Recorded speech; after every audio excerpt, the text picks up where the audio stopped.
Aqui entra a parte das emoções, que esses são o que chamamos dentro da inteligência emocional, da neurociência, como neurotransmissores que transmitem a emoção para o nosso corpo.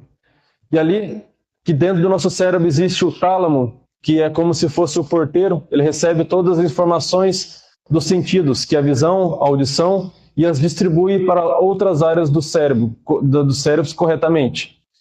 A parte da amígdala, que é como se fosse o alarme do incêndio, que é o centro da detecção de ameaças. Processa o perigo em milissegundos, reagindo antes mesmo dos pensamentos conscientes.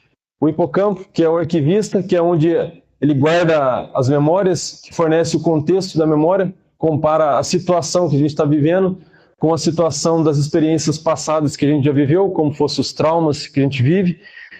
E o último, que é o córtex pré-frontal, que é como se fosse o CEO, é ele que comanda, que é o centro da razão, que é do planejamento, que ele vai regular a resposta emocional, vai avaliar as consequências e decidir o comportamento adequado.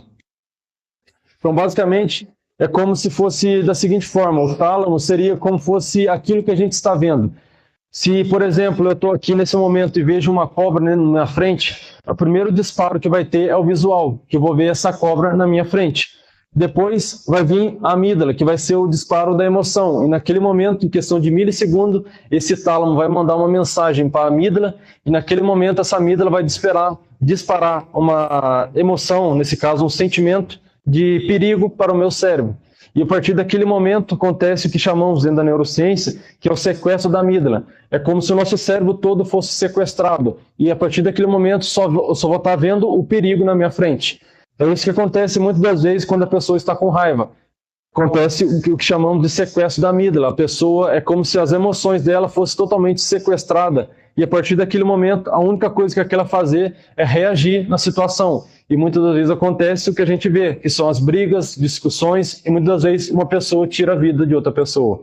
Então, conforme fala ali, é questão de milésimo de segundo, você pode acabar com a vida de outra pessoa.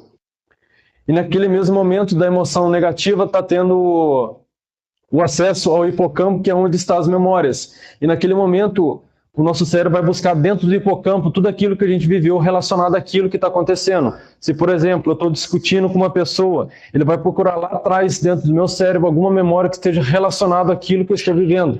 E, como consequência, ele vai intensificar muito mais a minha emoção, fazendo eu sentir muito mais raiva diante com aquela pessoa. E por último vai ser o córtex pré-frontal, que é a parte frontal do cérebro, que é onde tem a etapa da razão, que a pessoa vai raciocinar se realmente vale a pena fazer aquilo ou não. Se naquele momento o cérebro vai transmitir para a pessoa se aquilo que ela está fazendo realmente é correto. Então, o que acontece muitas das vezes nas brigas, nas discussões, é isso. A pessoa passa diretamente e não vai pelo córtex pré-frontal, que é a etapa do raciocínio, que é a etapa que é o momento que a pessoa vai pensar naquilo que ela está fazendo, vai pensar naquilo que ela está falando para outra pessoa. Então, quando passa essa mensagem direta, acaba o que acontece que a gente está vendo, que a gente vê diretamente, que são as brigas e as discussões.